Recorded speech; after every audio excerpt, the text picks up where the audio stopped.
Hello everyone, আমি শ্রাবণী। নতুন একটি ব্লগে সবাইকে স্বাগত।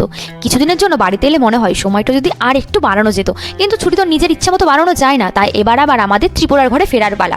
তবে এবারের ফেরাটা কিন্তু একেবারে সোজা নয়। প্রথমে ট্রেন, তারপর ক্যাব, তারপর ফ্লাইট, আবার ট্রেন, আবার গাড়ি। মানে আমরা বাড়ি থেকে ত্রিপুরা যেতে যেতে ভুলেই গেছিলাম যে আমাদের আর কতগুলো জার্নি বাকি আছে। আর এই পুরো জার্নিতে ছিল একটু মন খারাপ, অনেকটা এক্সাইটমেন্ট, আর অবশ্যই আমাদের দুজনের সেই চিরচেনা খুনসুটি। তো চলুন বাড়ি থেকে ত্রিপুরা ফেরার এই লম্বা জার্নিটা তোমাদের সাথে শেয়ার করি। আমাদের ট্রেন ধরিয়ে দিতে বাবা, মা, শাশুড়ি মা, ভাগ্নি আর দাদু সবাই স্টেশনে এসে হাজির। সবাইকে একসঙ্গে দেখে তখন সত্যি মনটা খুব ইমোশনাল হয়ে গেছিল। কিছুদিন আগেই তো সবাইকে নিয়ে কত গল্প, কত হাসাহাসি, কত মজা। আর আজ আমরা সবাইকে রেখে চলে যাচ্ছি সেই ত্রিপুরাতে। বিদায়ের সময়টা যতই নর্মাল থাকার চেষ্টা করি না কেন, পরিবারকে ছেড়ে যাওয়ার যে কষ্টটা যারা যায় তারাই বুঝবে।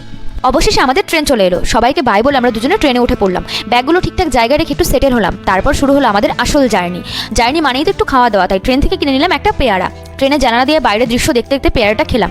এই ছোট ছোট জিনিসগুলোর মধ্যেই তো ট্রাভেলের আসল মজা। কিছুক্ষণ পর আমাদের স্টেশন এসে গেল। ট্রেন থেকে নেমে দেরি না করে ক্যাব বুক করে সোজা এয়ারপোর্টের দিকে।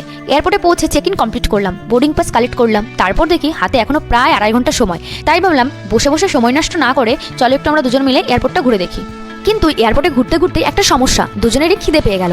কিন্তু আমাদের দুজনের খাবারের পছন্দ আবার একেবারেই আলাদা। আমি বললাম আমি পিৎজা খাবো, আর আমার হাজবেন্ড বললো আমি ধোসা খাবো। একসঙ্গে এসেও যখন খাবার পছন্দ আলাদা হয় তখন আর কি করা যায়। দুজনে দুটো আলাদা কাউন্টার থেকে খাবার অর্ডার করলাম। প্রথমে আমার পিৎজা চলে এলো, কিন্তু পিৎজা আমার হলো, হাজবেন্ড তার থেকে একটু ভাগ বসালো।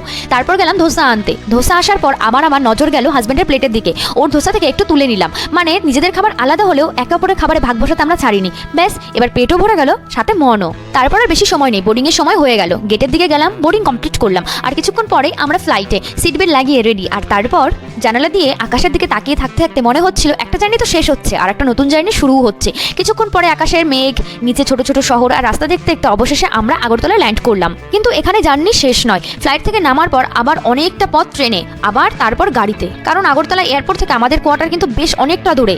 একটার পর একটা জার্নি করতে করতে কখন যে সন্ধ্যা পেরিয়ে রাত হয়ে গেল আমরা বুঝতেই পারলাম না। সারাদিনের ট্রাভেলের পর তখন দুজনের অবস্থা খুব খারাপ। অবশেষে অনেক রাত করে আমরা আমাদের কোয়ার্টারের সামনে পৌঁছালাম।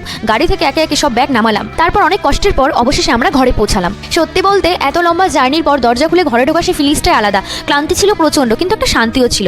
অবশেষে পৌঁছে গেছি। তারপর আর কোনো কথা নয়, ব্যাগগুলো একপাশে রেখে ফ্রেশ হয়ে সোজা খাওয়া দাওয়া করে বিছানায়। এইভাবে শেষ হলো আমাদের বাড়ি থেকে ত্রিপুরা ফিরে আসার দীর্ঘ জার্নি। আর সামনে আবার আমাদের সেই চেনা ত্রিপুরা লাইফ, নতুন রুটিন, নতুন দিন আর নতুন নতুন গল্প নিয়ে আবার হাজির হব। তাই আজকের ব্লগ এখানেই শেষ। আপনারা যদি আমাদের এই জার্নিতে শেষ পর্যন্ত সঙ্গে থেকে থাকেন তাহলে অনেক অনেক ভালোবাসা। আবার দেখা হবে পরের ব্লগে, আওয়ার ব্লগ উইথ শ্রাবণী। আমাদের গল্প আপনাদের সঙ্গে। ততক্ষণ আপনারা ভালো থাকবেন, সুস্থ থাকবেন।